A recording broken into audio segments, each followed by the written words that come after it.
안녕하세요. 선거연수원 김진주입니다. 미래유권자 선거학교 7차 시 지도 안내 영상을 시작하겠습니다. 7차 시의 주제는 우리나라 선거는 입니다. 이번 차시는 우리나라에는 어떠한 선거가 있으며 이러한 선거는 어떠한 방법으로 이루어지는지 선거 제도에 대해 알아보는 시간입니다. 선거 제도는 앞서 민주주의 차시에서 살펴보았듯이 현대 민주주의가 대의제 민주주의이기 때문에 국민의 대리자를 선출하는 선거를 하는 방법을 말합니다. 그렇다면 선거 제도에는 어떤 것들이 있을까요? 이는 전 세계 국가의 수는 몇 개일까요? 라고 묻는 질문과 같다고 볼 수 있습니다. 모든 국가에 선거가 다 있다고 한다면 선거 제도의 수는 국가의 수와 같을 것입니다. 다시 말해 선거 제도는 각 국가의 역사, 정치적인 문화에 따라서 조금씩 달라집니다. 하지만 오늘날 그러한 선거제도들의 공통점을 모아 이론적으로 몇 가지의 대표적인 선거제도들을 정리할 수 있습니다. 대리자를 뽑는 방법은 여러 가지가 있을 것입니다. 대리자가 한 명일 수도 꼭 한 명이 아닐 수도 있죠. 또한 제일 표를 많이 받은 사람이 대리자가 될 수도 있고 비율에 따라서 대리자들이 당선될 수도 있습니다. 선거제도의 유형을 구분하는 방법도 매우 많습니다. 따라서 선생님께서는 학생들에게 다양한 선거제도가 있을 수 있음을 알려주시고 이를 구분하는 유형도 기준이 무엇이냐에 따라 다양하다는 것을 꼭 말씀해 주셨으면 합니다.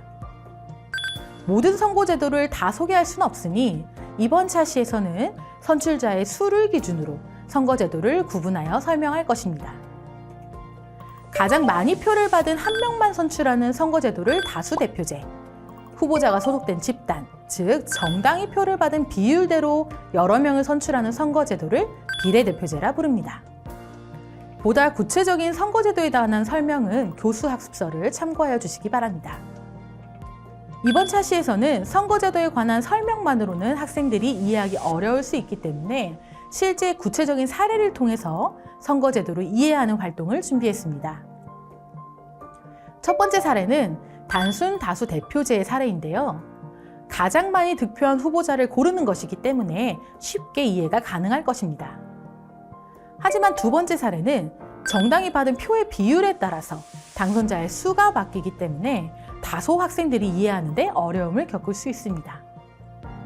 따라서 두 번째 사례를 설명하실 때 조금 더 천천히 설명해 주시고 총 의석이 6개이기 때문에 50%를 득표한 A 정당이 총 6개의 의석의 50%인 3석을 획득하게 된다는 부분만 명확하게 해주시면 학생들이 충분히 이해할 수 있을 것입니다. 그리고 서두에 말씀드렸듯이 모든 국가마다 선거제도가 다 다르기 때문에 최고의 선거제도라는 것은 있을 수 없습니다. 각 국가의 상황에 맞는 최선의 선거제도만 있을 뿐이죠. 그렇기 때문에 완벽한 선거제도는 없으며 선거제도마다 단점은 존재합니다. 생각 따지기 부분에서 학생들이 사례에서 살펴본 선거제도의 문제점을 고민해 봄으로써 이러한 점을 스스로 이해할 수 있도록 지도해 주시기 바랍니다. 이번 차시에서는 대표적인 선거제도들에 대해 학습하고 우리나라의 선거제도에 관해 이해해보는 시간이었습니다. 선생님께서는 여러 선거제도에 대해 학생들에게 명확하게 설명해 주시고 무엇보다 완벽한 선거제도는 없기 때문에 언제든 선거제도는 바뀔 수 있고 그렇다면 우리나라에게 있어서 최선의 선거제도는 무엇인지 학생들이 이번 수업이 끝나면 한 번쯤 고민해 볼 수 있도록 생각을 확장시켜 주시길 바랍니다. 또한 교수학습서에 우리나라의 공직선거 유형별 선거제도와 최근 개정된 준연동형 비례대표제에 관한 자료를 준비해 두었으니 참고자료로 활용해 주시면 감사하겠습니다. 이상으로 미래유권자 선거학교 7차 시의 지도 안내 영상을 마치겠습니다. 감사합니다.